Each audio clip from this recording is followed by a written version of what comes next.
Let's get one thing straight. No, Plato did not write a dialogue called The Coronavirus. But we have something even better. What if, instead of inventing a new one, we could actually summarize all of Plato's early dialogues in a single episode? Impossible? Well, if you're watching this channel, chances are you're pretty intelligent.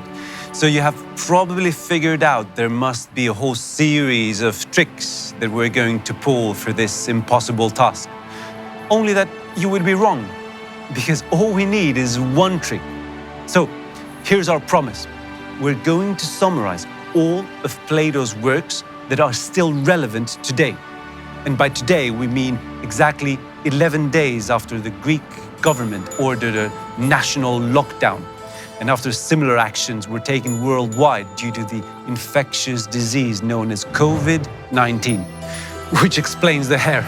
And yes, we have been taking precautions, as only 2 of us are present in this filming, all done from the roof of our house here in central Athens. But as careful as we try to be, the situation might actually be worse than any of these measures can safeguard, as the virus might prove to be deadlier than we have imagined. Not for the human body, however, but for the body politic. And that throughout his works, a golden thread exists showing that Plato somehow knew it.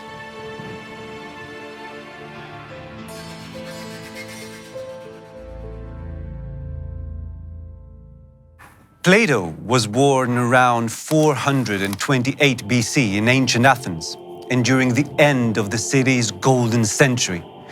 In the years to come, and while the culture of Greece continued to thrive as it spread around the world through the conquests of Alexander the Great, the powerful and mysterious spark that ignited this unique culture was mysteriously gone.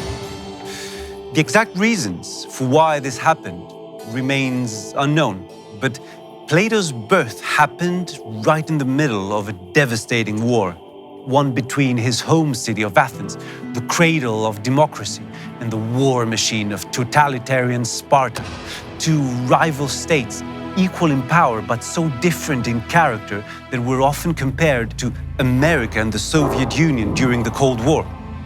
And before Plato could reach the age of 25, Athens would suffer a terrible defeat after a protracted war that took away most of its power and much of its population.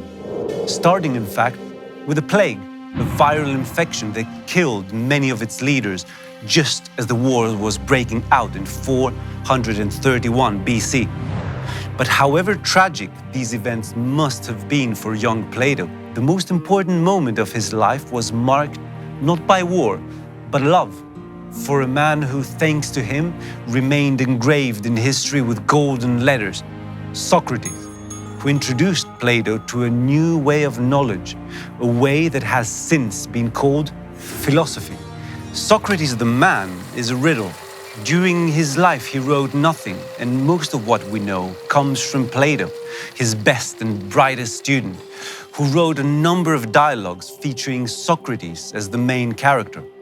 Plato's celebrated dialogues are essentially episodes in the life of Socrates, where he discusses with prominent Athenians about a number of topics, enraging many of them by proving they knew next to nothing about the subjects they professed.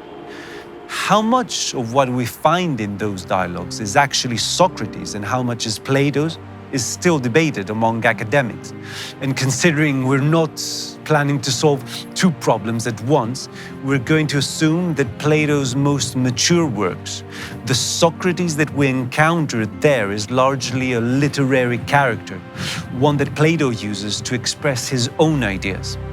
So, true to our promise, we'll dive right in and try to reconstruct a dialogue that captures everything you need to know about Plato after the outbreak of COVID-19. Socrates walks into a palestra, a wrestling school where young Athenians from distinguished families were sent to train. And believe it or not, we already need to pause to dissect what is happening. Because while not every of Plato's dialogues starts in a wrestling house, Many do, and this choice is not random. See, Plato was not an intellectual in the modern sense. His books were not filled with dry accounts of complicated topics written in strange jargon and pretentious prose. No, Plato was a poet first, who actually began philosophy almost as a career change, and thanked the gods for that. So the choice of scenery is not random, as Socrates is preparing to engage in a wrestling match of the mind.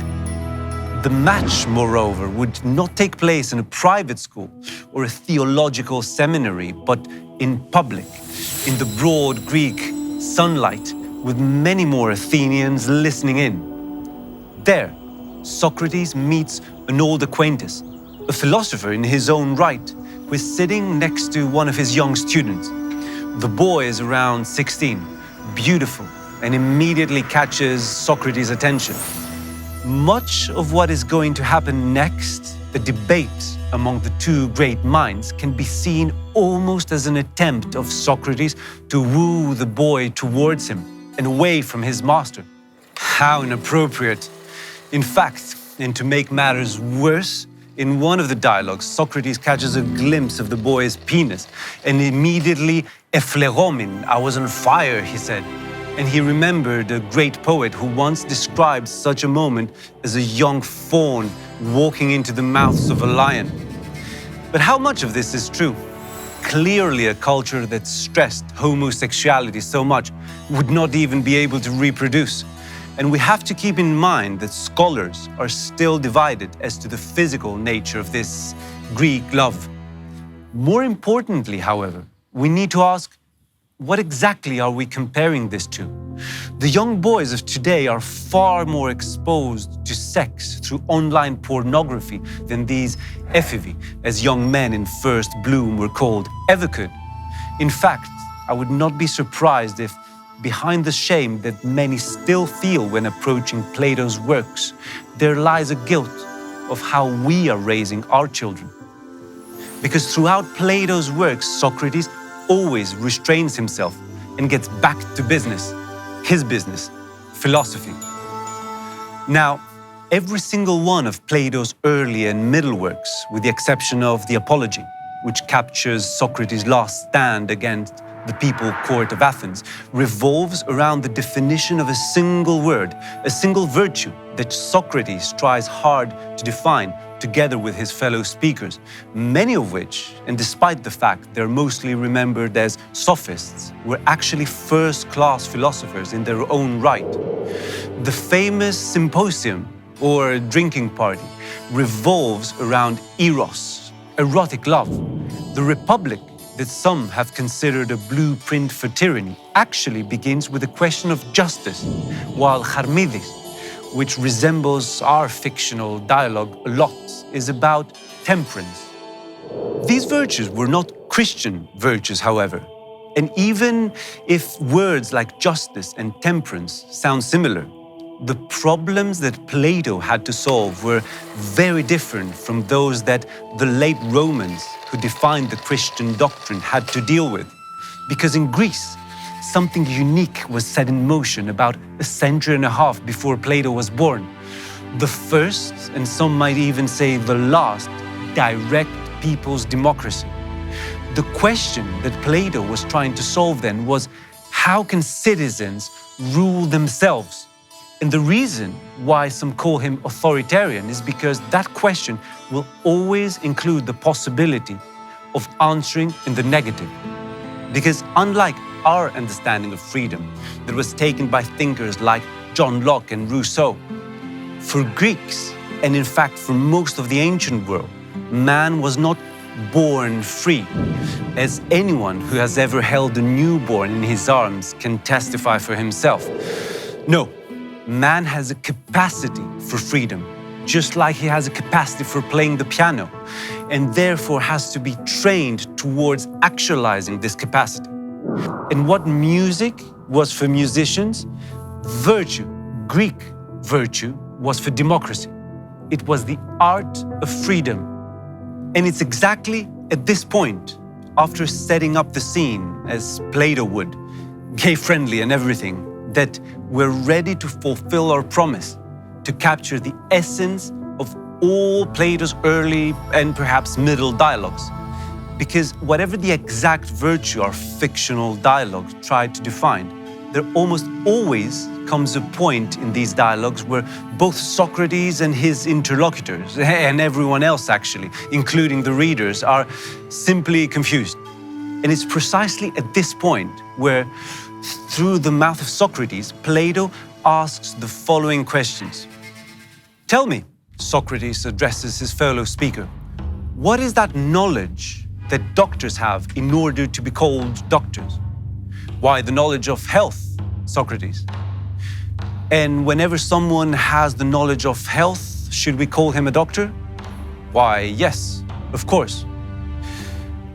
And if you find yourself sick, do you go to the many, to the people who are untrained in issues of health, asking them perhaps to vote on the reasons behind your illness?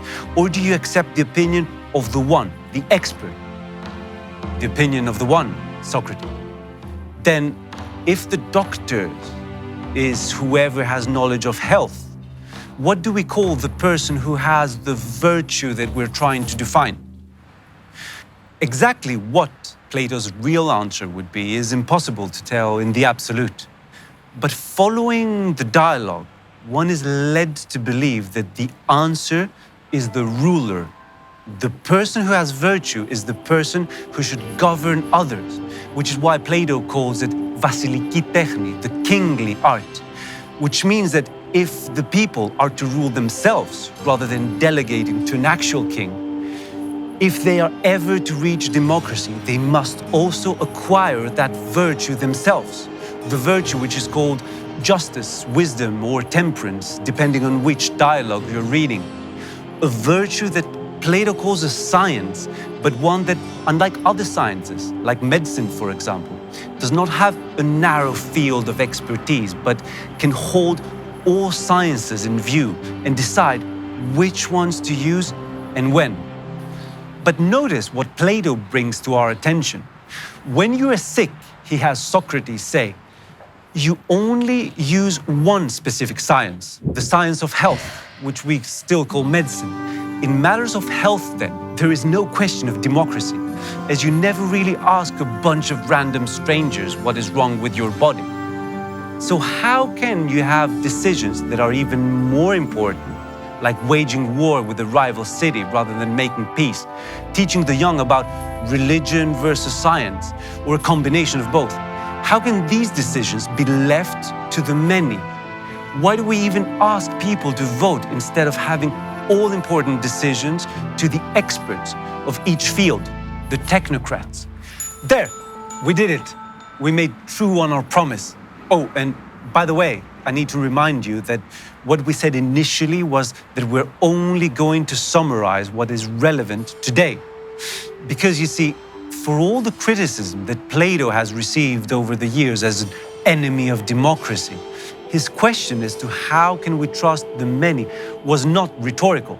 It's a question that, rather than being considered toxic, needs to be asked and answered if we are ever going to have democracy. Plato's deep and complicated work fans out of this question like the beautiful tail of a peacock, examining all possible answers. But none of that matters anymore, because if we manage to map all political decisions, like open borders and the freedom of travel, online censorship and the use of cash versus credit, into questions of health, then we don't need to consider democracy at all, since we can all agree that when push comes to shove and health is on the line, we always call the doctor the tyrant of the body. The reason then why we can sum Plato's work in one go is that the question is rather simple. It's the answer that needs a philosopher of Plato's rank. But if we could somehow stop at the question, if our global leaders find a way to reduce all problems into problems of health, then we can throw the rest of Plato's dialogues and be satisfied that we don't even need to find the answer to the question of democracy. But we have an emergency, I hear you say. Plato was born in an emergency.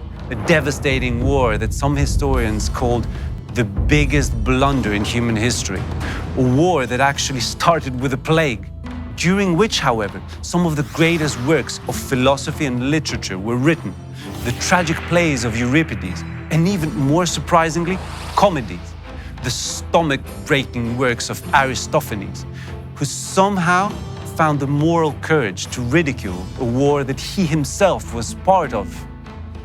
Plato wrote his greatest works not despite this emergency, but because of it, knowing all too well that emergencies are the breeding grounds of tyrannies, even if those tyrannies are tyrannies of doctors.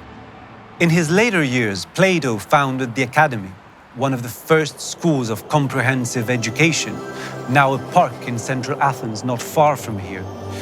There, he taught a brilliant young man by the name of Aristotle, who would go on to place the foundations of modern science. But despite his stress in logic, Aristotle was also attuned to the problems of politics, the problems that we so carefully shove under the rug in times of emergency. One passage in particular, found in the 5th book of his aptly named work Politica, translated as regime or simply politics, Aristotle presents the telltale signs of tyrannies. And since YouTube has told the public that because of COVID-19 it will no longer have the time to review videos as it did, and censorship will be practically impossible to revoke, we're only going to leave this quote up to you, the reader.